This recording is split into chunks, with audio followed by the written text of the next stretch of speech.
Hello and welcome to the Sunday Guardian show by Joyeeta Basu. Now that the US election result is out and Donald Trump is going to be sworn in as president in January, the 47th president of the United States, what exactly happened in the elections?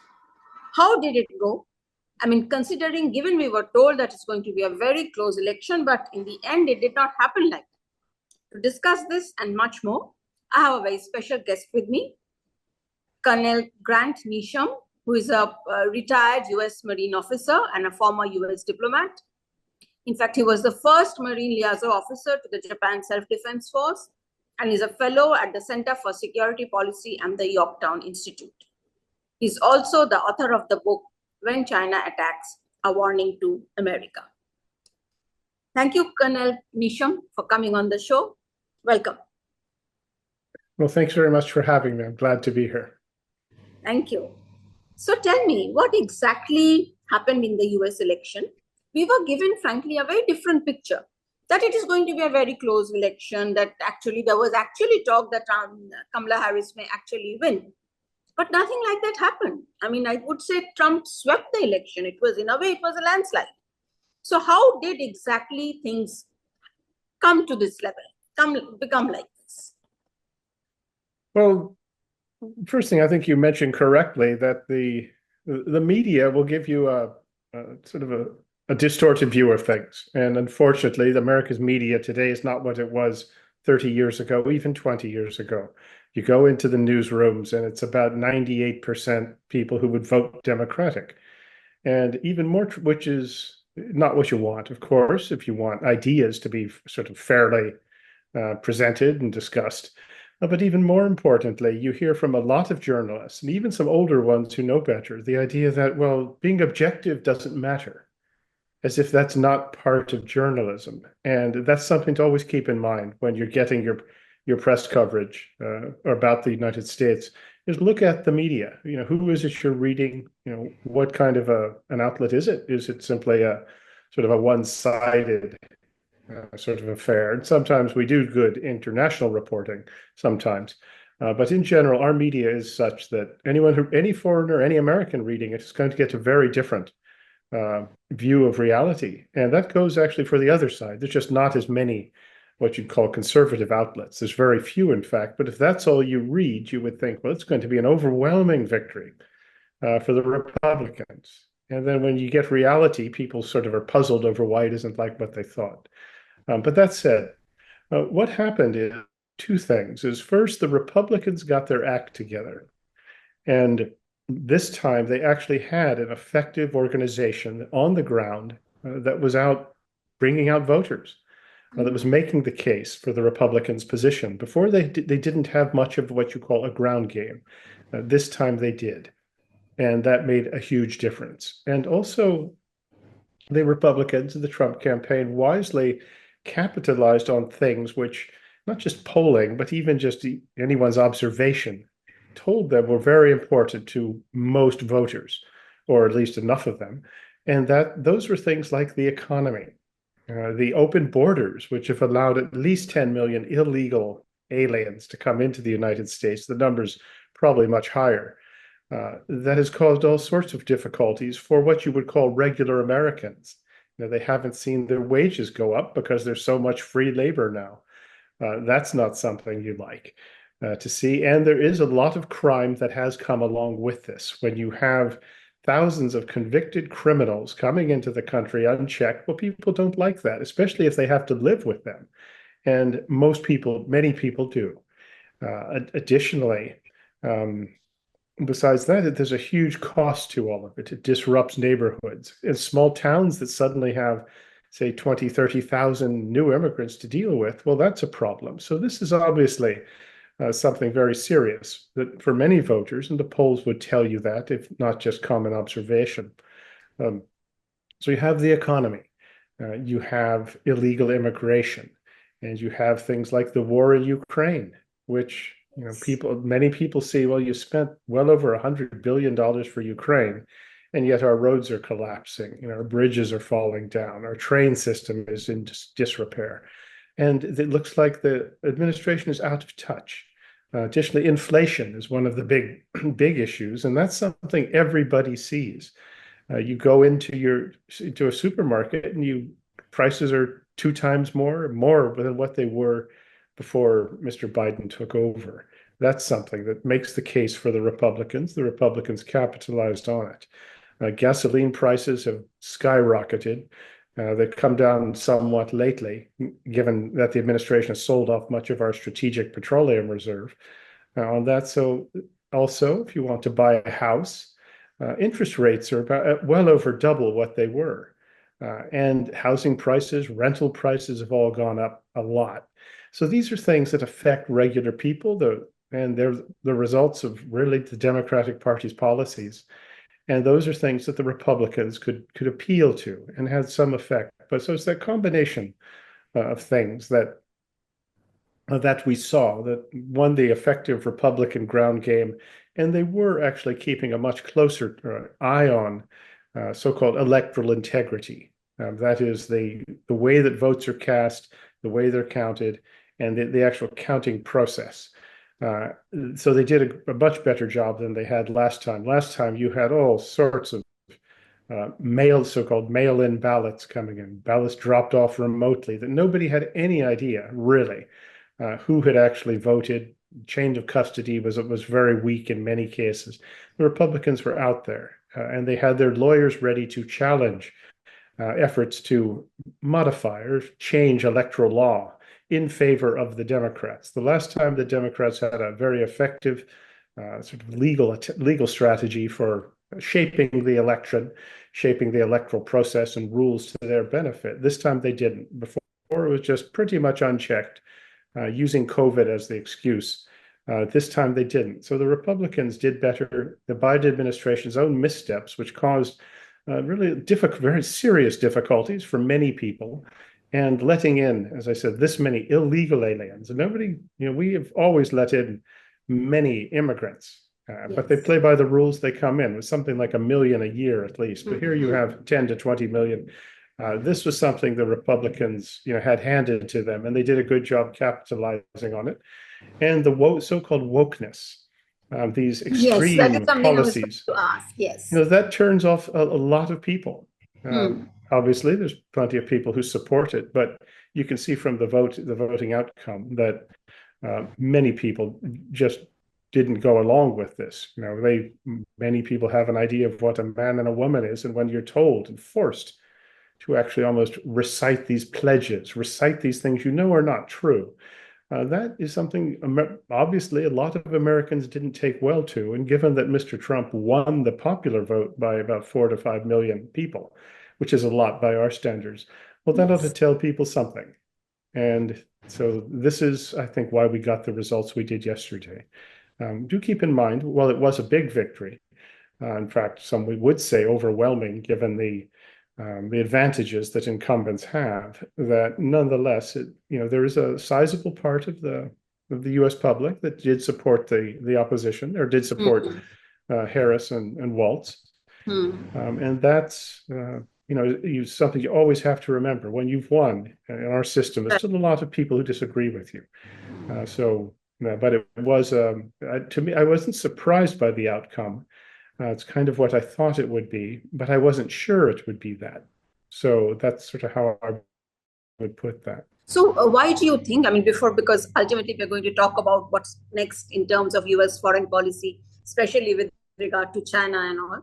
But I have a question specifically in terms of, because we were being told a lot about how Kamala Harris, being a woman, is going to sway the women voters in a very big way.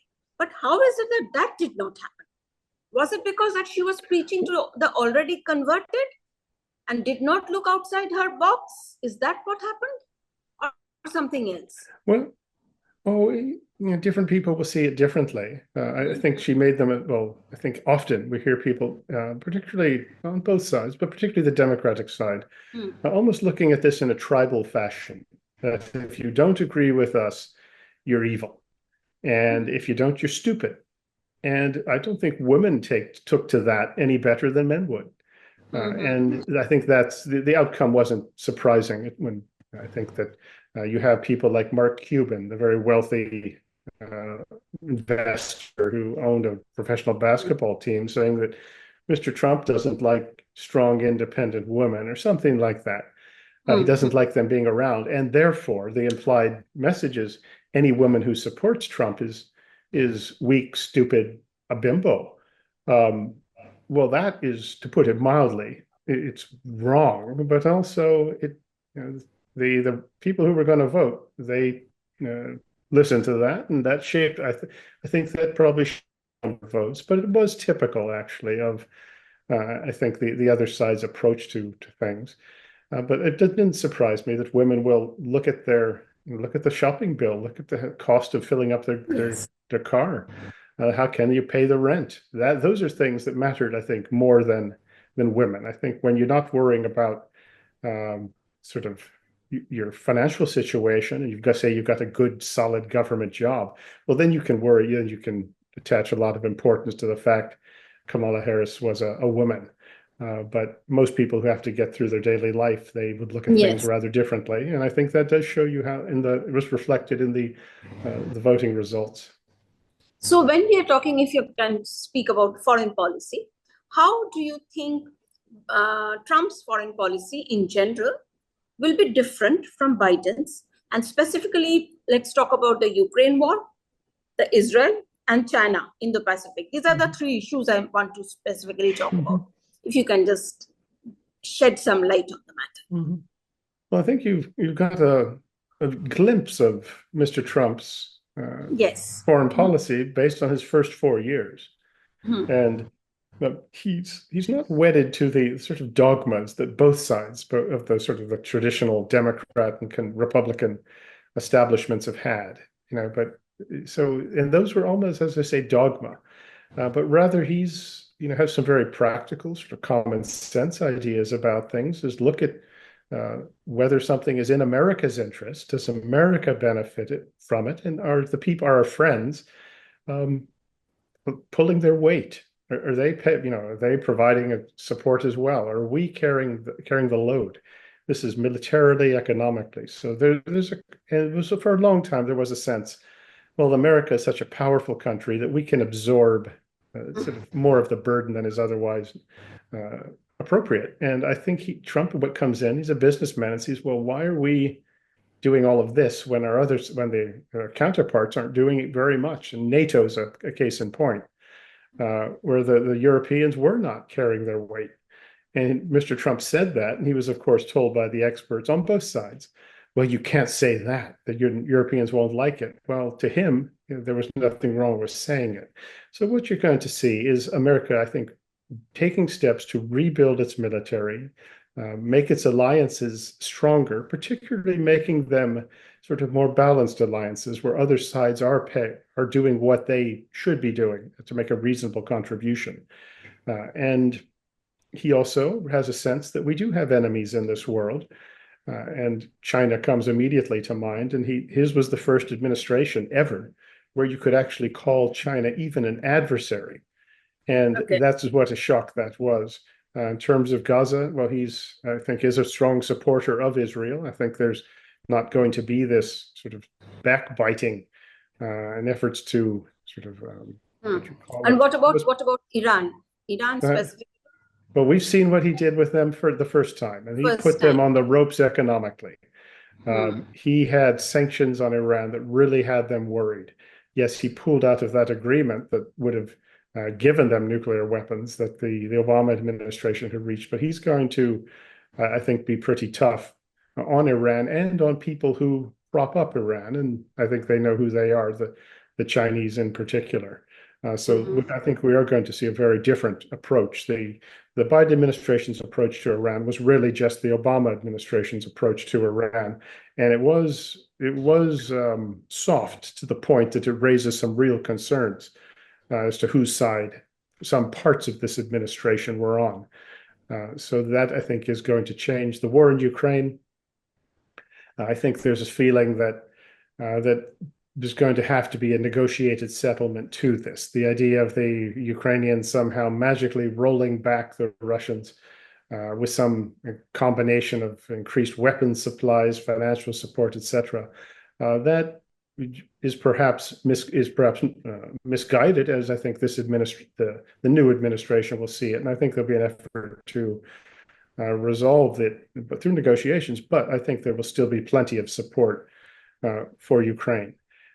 And ideally, we'll get back to a spot where we don't have these kind of wars going on all the time. None broke out when Mr. Trump was in office for the first time. They have broken out. Ending wars is always a lot harder than starting them. So it's going to be a difficult thing. With North Korea, they have gotten to the point where they do pose a direct threat to the United States. And the combination of the Russians, the Iranians, the Chinese, the North Koreans, the Venezuelans all working together. Well, that's a problem that has brewed up and metastasized during the Biden administration. The Trump administration will have its work cut out trying to resolve that. But they fortunately, this time around, they're experienced and ready to go. Last time they had to put together administration and policies on the fly. I think they won't have that problem this time. There is some, speculation about how the US will treat Taiwan in terms of defense of Taiwan if China tries to take it over. So what exactly is the US-Taiwan situation? And of course, taking China into the picture. Well, under Trump, how is it going to be? Well, under Trump, I think he has some advisors who will be around him, just as he did the first time. And that's always what shapes an administration, is who's actually advising the president. And these advisors are strong supporters of Taiwan. They recognize its importance. They know that if Taiwan comes under Chinese communist control, America's finished in Asia. And the political, psychological effects of that would effectively turn Asia red overnight. Additionally, there's no country on earth that would value an American promise of support and protection based on having allowed Communist Party. So this administration is going to be, I think, pretty unambivalent about its support for Taiwan. And it does see, as I mentioned earlier, it will see China as an adversary. And it's not as if they're conjuring up enemies, but rather read the Chinese press, even the English language, for a week and see what it says. And I'm saying that sort of rhetorically, but there's not a kind word for the United States, for the West. In fact, it is saber rattling, and it's stuff that makes your blood curdle. The Chinese are the ones who declared us an enemy. The Trump administration will have people in it who recognize what the Chinese think about things and will do the necessary to protect us and our friends. I've been reading, of course, throughout the day today on X and on how the Europeans, they do not know what has hit them. They were hoping for a Kamala presidency, and now they have got Mr. Trump. So in that context comes the question of NATO. Which way is NATO headed? Will there be a NATO? What exactly is the future looking like? Well, that depends on the members of NATO as much as it does anything else. The idea that Trump, you hear this all the time, and it's thrown out along with words like Trump's a racist, he hates women, hates immigrants, blah, blah, blah. You hear, well, he's going to pull us out of NATO. And once again, this is a dogma. We must be in NATO. Well, yes, NATO is a good thing, and it's been a good organization. But have all the countries in that pulled their weight? I don't think so. The Germans in particular deserve note for having allowed their defenses to lapse horribly. Additionally, getting themselves addicted to Russian natural gas. Why would anyone tolerate this? And Trump just pointed out the obvious that, well, you guys are signing up with the Russians and you expect us to come and die for you. Well, you have about 20 operational tanks. The Bundeswehr is a joke. He could have even said it about the British, where you could put the entire Royal Navy probably in the Thames River and still have plenty of room left. It's as if Britain doesn't want to defend itself. And there's some countries which do a good job, but then there's others which, as I said, clearly do not. And not just Mr. Trump, but many Americans are going to say, well, why should we send our people to die when you're not going to send your people first? And this is what Trump's getting at, is to make it a more fair, stable relationship. And that is when you do have the kind of imbalance in a relationship like an organization like NATO, that is destabilizing. And putting more balance in it actually makes it a firmer organization. If it makes it look like he doesn't like NATO by asking them to pull their weight, well, that can't be helped. But I think I'm not worried about him pulling out of NATO. I'm not worried about Mr. Trump pulling troops out of Korea or Japan or anywhere else. But it is going to have to be a relationship where our presence is valued, where the other side does pull its weight. I say the days are over when America could handle everything by itself. And Trump and his advisors recognize this. Sometimes, like a teenage child who doesn't like being told he has to chip in for food and rent. Well, the results are not very pleasant, but that sometimes is necessary. And I think that's what we've seen with NATO. And as I said, remember how Mr. Trump was laughed at, particularly by the German delegation at the United Nations when he said things like this, and they rolled their eyes and laughed as, who is this idiot? And then the next thing you know, you've got the Russians in Ukraine and turning off the lights in Germany. And a Germany which simply cannot defend itself. But keep in mind, of course, as we all know, that when we talk about NATO, the Europeans, well, it depends on which ones you're talking about. Because even in these countries which are not defending themselves, there's plenty of people who realize that they should be. And then there are countries where they are doing a good job. The Poles come immediately to mind, the Danes as well. And so once again, which part of NATO are we talking about? And then there's the Swedes and the Finns who are willing to fight and defend themselves. But I'm not concerned about the so-called damage Mr. Trump is going to do to our alliances. In fact, if you compare how things were during the Obama administration and how they were during the Trump administration, they were much better overall when Trump was in office. And even during this administration with the Biden administration, it's always often his people always claimed, well, we fixed the relationships. Well, that's just not true. It doesn't stand up to scrutiny.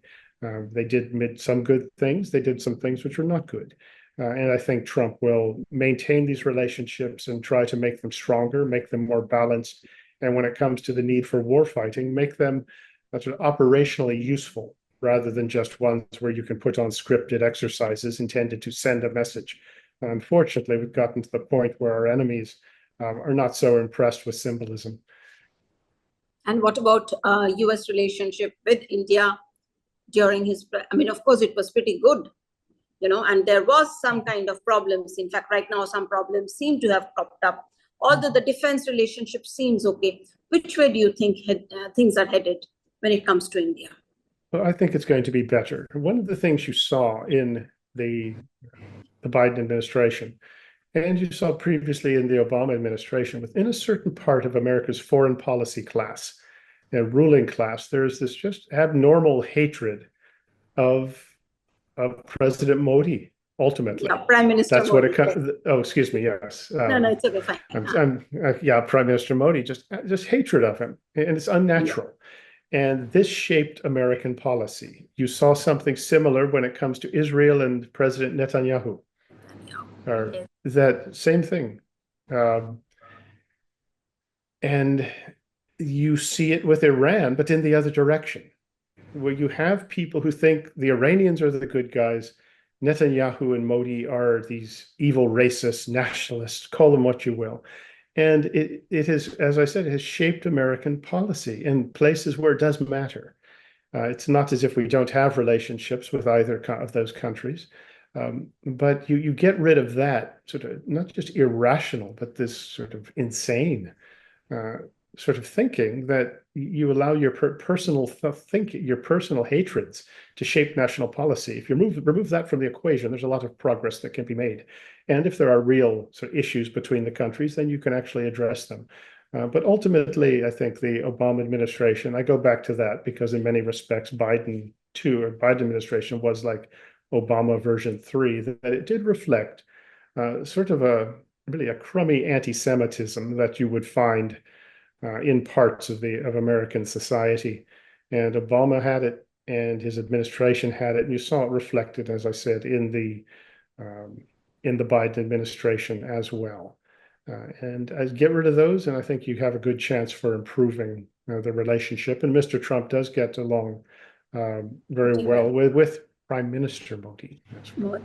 Yeah. Now one last question. You see, when we look back, given that there is already a precedence, when we look back at the Trump presidency, for the first time, a lot of drama was also involved.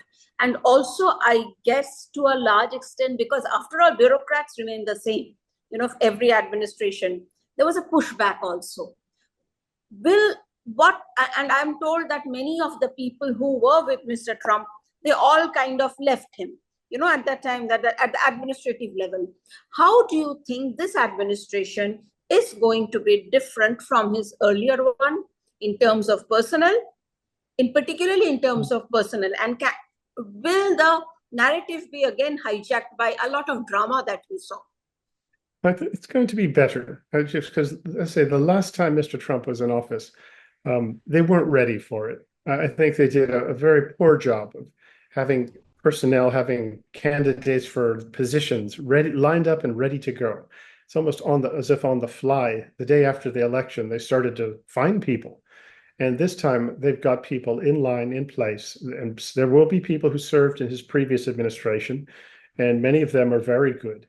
And they'll be solid, but it's all ready to go. And so they sort of have the advantage of having learned from their first experience, where they wasted at least a year and a half trying to get really a team together. They'll have that team ready to go. So I'm familiar with a number of the people, at least on the foreign policy and on the economy and economic end of it all. And these are good people.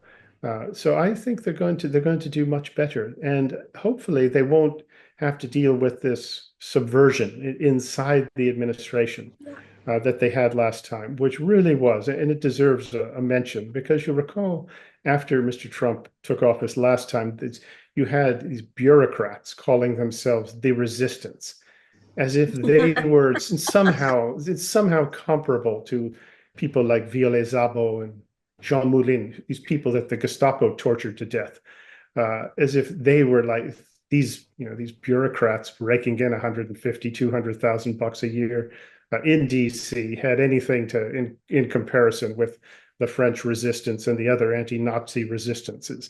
That just shows you just how insane these people were, and they were able to do a lot of harm. Hopefully we won't see this again, and people will remember that they actually served the president in office. And you do get the impression that with all the talk of Mr. Trump is the devil, the end of democracy, well, these people never met Robert Mugabe. You just sort of, we would laugh if it wasn't so serious. So hopefully we won't see as much of this. So I'm actually confident about what's coming, but it's going to be tough, because it is cleaning up wars is never easy. Reining in inflation is never hard. Dealing with really an invasion, and there's no other way to put it, of 10 to 20 million people who have been unvetted. You don't know who they are. You don't even know where they are now. Dealing with that is going to be a huge problem. And one of my ideas for, let's say, congressional staff and elite bureaucrats is that they should be required to go up to Baltimore, live in Baltimore for 2 weeks in a crummy hotel, and be required to hang out on the streets for all day and just see what's going on, see what the results of their policies have been, and get a sense also of how Americans live, not in this just hothouse of Washington, D.C., very well-heeled hothouse of Washington, D.C., but hopefully that the people in America who feel like they have been ignored, considered deplorables, considered garbage, that they'll feel like they're getting some attention, and that everyone will all see ourselves as Americans. That's, I think most of us want is for America to succeed. You do have an extreme hardcore of ideologues in this country that really don't care. So we have a chance to sort of make things better, and hopefully we will. Yes, it's absolutely. So basically the path ahead it's a tough job ahead, but he's expected to hit the ground running. Yeah, never seen anything like him. I think the pressure, the attacks, the venom directed his way, I think it would have killed any other person. So I've never seen anything like it. And I, will be grateful when he actually takes office, because this is really the hatreds in the United States, most of them coming from one way, are something I have never seen in my lifetime. I've read about them, and say but it's 30 years war sort of hatred. And this is not something that even a country like America can withstand. So hopefully we sort of wise up, or at least the people who need to wise up, wise up. Thank you. Thank you. Thank you so much, Colonel Newsham, for coming for this show. It was absolutely enlightening. Yes, all of us are looking forward to see how things unfold from now on. And thank you, viewers, for watching. Until the next time. Thank you. Okay. I'm glad to be here. Thanks for having me.